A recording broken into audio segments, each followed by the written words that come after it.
अरे नंदी, आज मुझे आए हुए 1 हफ्ते से ज़्यादा हो गया।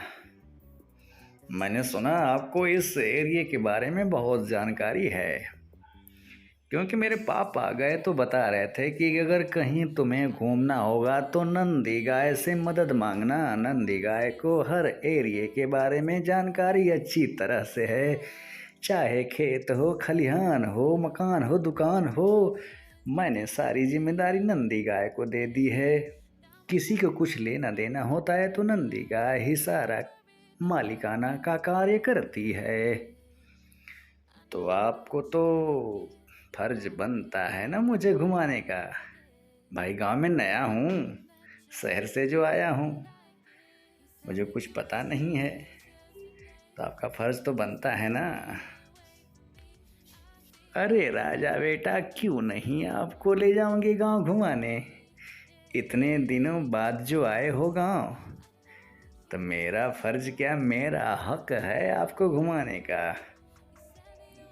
आप टेंशन ना लीजिए, आपको किसी भी चीज़ की ज़रूरत हो तो आपको मैं ही दिखाऊंगी, मैं ही बताऊंगी, मैं खुद लेके जाऊंगी। आपको नहीं पता है, आप जब पैदा हुए थे तो इतने से थे, खूब रो रहे थे। बड़ी मालकिन को तो दूध होता नहीं था, आपने मेरा ही दूध पी के लगभग 1 साल के हुए थे, तो आप शहर चले गए बड़े मालिक के साथ। लेकिन आपके पापा ने मेरी बहुत सेवा की है, आपका पूरा परिवार मेरा सेवा करता है, तो मेरा तो फर्ज बनता है ना आप लोगों की सेवा करना, आप लोगों की देखभाल करना। हाँ नंदी जी, बिल्कुल। मेरे पापा इस बारे में मुझे बार बार बताते हैं कि नंदी जी का तुम्हारे ऊपर बहुत बड़ा एहसान है। वो सारी बातें मुझे बताते हैं, यहाँ तक कि मम्मी भी बताती है कि तुम जब छोटे से थे तो बड़े बीमार पड़ते थे, उसी नंदी गाय का दूध पी के तुम इतने बड़े हो गए हो। अच्छा ठीक है बेटा, वो सब की बातें तो बाद में। आओ, आपको पहले मैं गांव घुमाती हूँ, खेत खलिहान घुमाती हूँ। नंदी गाय राजा बेटे को धीरे धीरे अपने गांव का भ्रमण कराने लगी।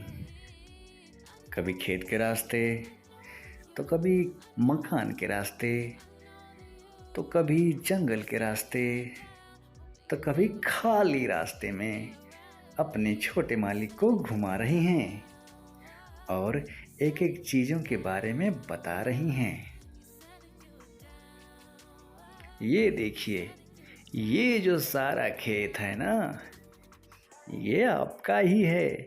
लेकिन ये बात आपको कैसे पता है? आप तो यहाँ रहते नहीं हैं, लेकिन मैं सब जानती हूँ।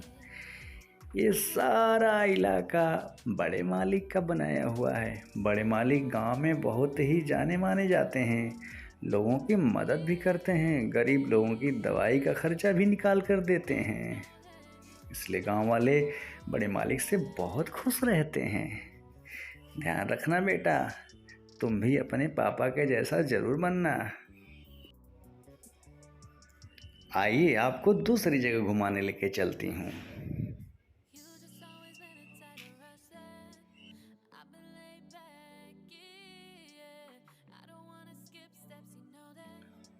ये देखिए, ये जंगल भी बड़े मालिक का है।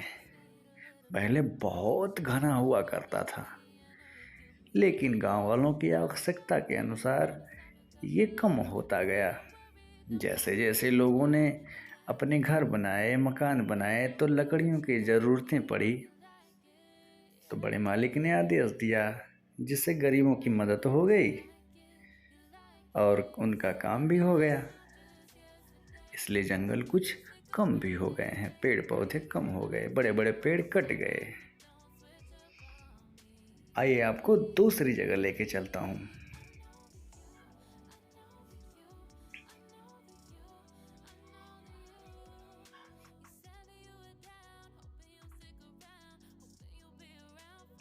ये देखिए, ये तालाब भी बड़े मालिक यानी आपका ही है।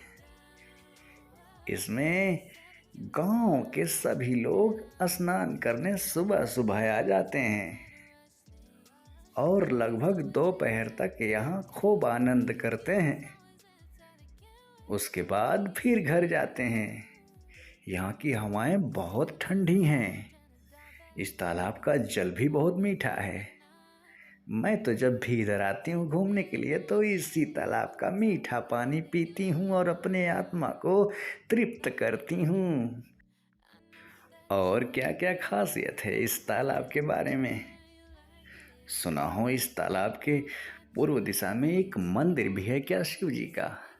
सुना हो वहाँ पे मेला भी लगता है हर सोमवार को।